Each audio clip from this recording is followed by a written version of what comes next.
Hey guys, it's Zach here, and today we're going to be looking at a kick-ass action release from the Vinegar Syndrome Archive Collection. It's the Tiger Claws Trilogy, a series of martial arts crime films released sporadically throughout the 90s as a staple among the straight-to-video crowd of the era. Produced by Jalal Merhi, Tiger Claws is brought to us on Blu-ray by the always amazing team at Vinegar Syndrome. We've got a ton of martial arts action to check out in this VSA release, but before we get into our physical copy, let's talk a bit about each film in the trilogy. The first film, aptly titled Tiger Claws, follows the story of Linda Masterson and Tarek Richards, two officers of the law, played by Cynthia Rothrock and Jalal Merhi respectively. Each cop has their own strong-headed method and style of investigation, so of course the two of them are paired together to take up a new and pressing case. Martial arts masters all across the New York area are showing up dead in a series of murders. Bodies are being found with their internal organs ruptured and their exterior torn to shreds, covered in claw marks reminiscent of those of a tiger. So Linda and Tarek must use their martial arts expertise to determine what sort of fighting style is being used to kill these fighters, and narrow down the possibilities, facing all sorts of criminals and fighters throughout their investigation. The murderous martial artist, now known as the Death Dealer, is played by Bolo Yeung, showing off his incredible fighting skills throughout the length of the film, as our pair of cops come closer and closer to uncovering the truth. This film overall is a great start to the trilogy, and is a solid action martial arts film in of itself. However, I felt it could have used a bit more fighting with Cynthia Rothrock, as she's definitely underutilized in the movie. Some of the action sequences have few too many jump cuts, but the film otherwise delivers on the hand-to-hand combat fun, leaving me excited to continue checking out the rest of the series. So with that, we move on to the second film in the trilogy, Tiger Claws 2, seeing Linda and Tarek returning once more.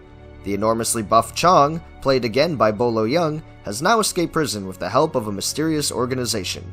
Our two officers are once more on the case, this time facing a larger threat in the form of a secret martial arts society, run by Chong's fellow student of the past, Dai Lo Fu, who is set on opening a time portal so that they may bring technologies of the future to their ancestors of the past. Now, I know what you're thinking. When the hell did this film series take a turn from over-the-top fighting to straight-up magic and time travel? Well, I don't know what to tell you other than the now increasingly cheesy plotline actually works to the film's advantage, giving us a higher-stakes story with a ton more fight scenes than the first movie, and a wide variety of fighting styles thrown in. There's a tournament of fighters, a labyrinth of death, and plenty of action, whether it's fists or gunplay. Even if the story jumps the shark a bit, the action only improves, making this film my personal favorite of the three. With that, however, we move now to our third and final film in the set, Tiger Claws 3. This movie takes everything campy and fun from the previous film and turns it up another notch. The film quickly introduces us to a new threat of mythical proportions, a trio of legendary fighting spirits summoned to human form by a mysterious criminal to wreak havoc across Chinatown.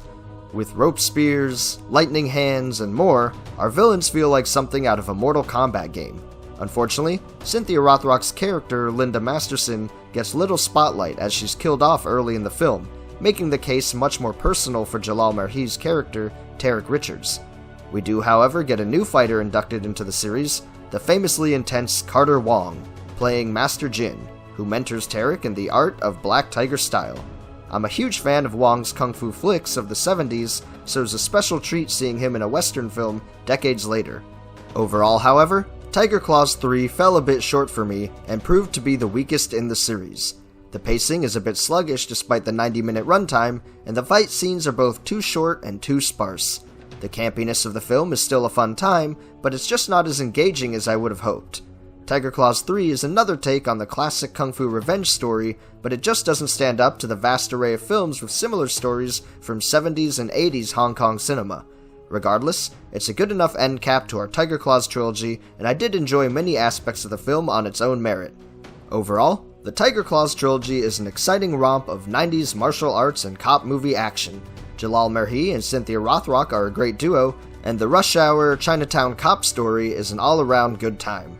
Check it out and see for yourself, and until then, we've got a physical release from the Vinegar Syndrome Archive to check out, so let's go unbox our release.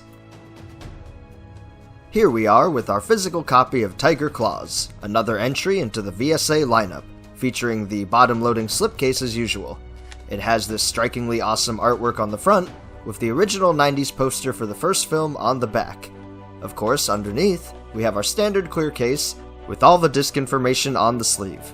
We can open up our case to reveal 2 Blu-ray discs housed inside, as well as a fold-out poster tucked in here on the left.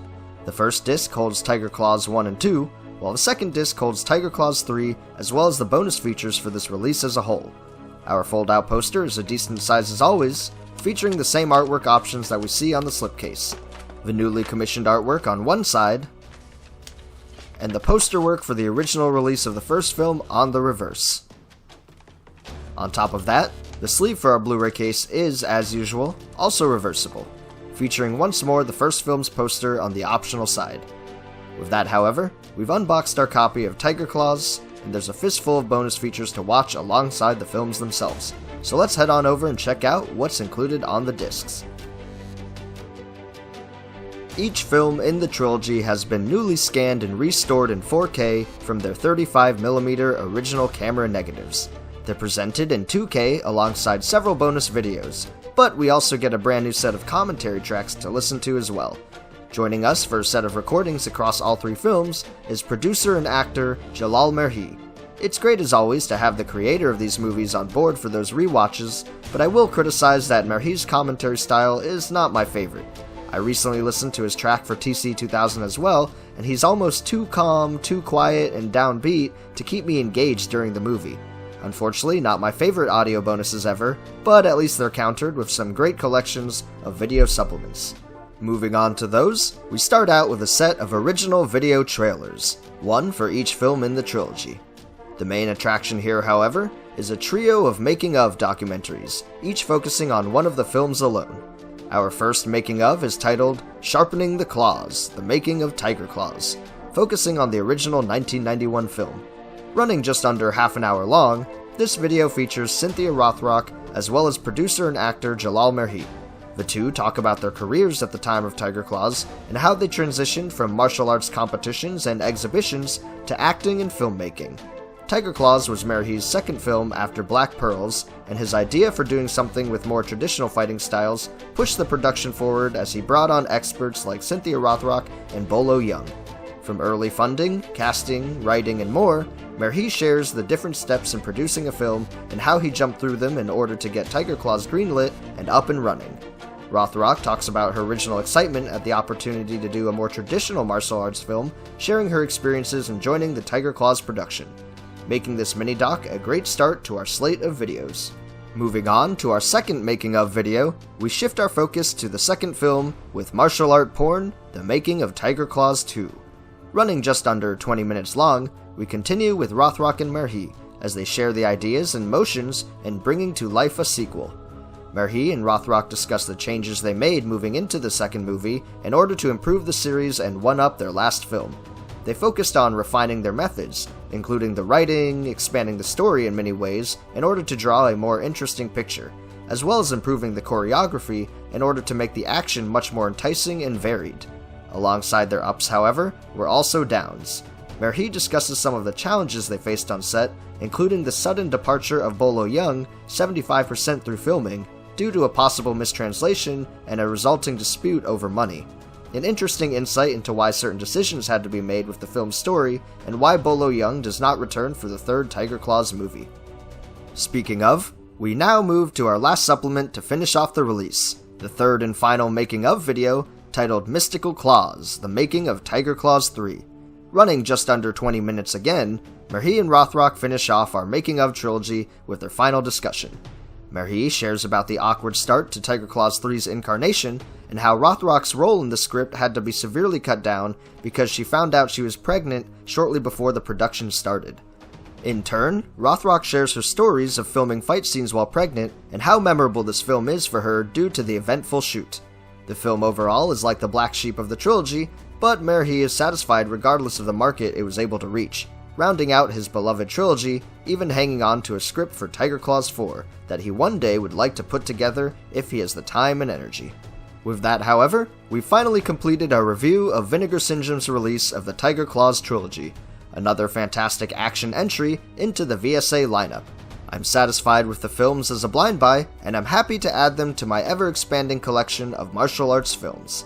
The bonus features Vincent brought us make the overall package an enticing purchase and a great binge watch. If you've seen these films before, let me know down below in the comments what your thought is of the series. For now, thanks so much for joining me here once more on Pajama Theater, and like this video and subscribe to support the channel. Until then, take care and I'll see you guys next time.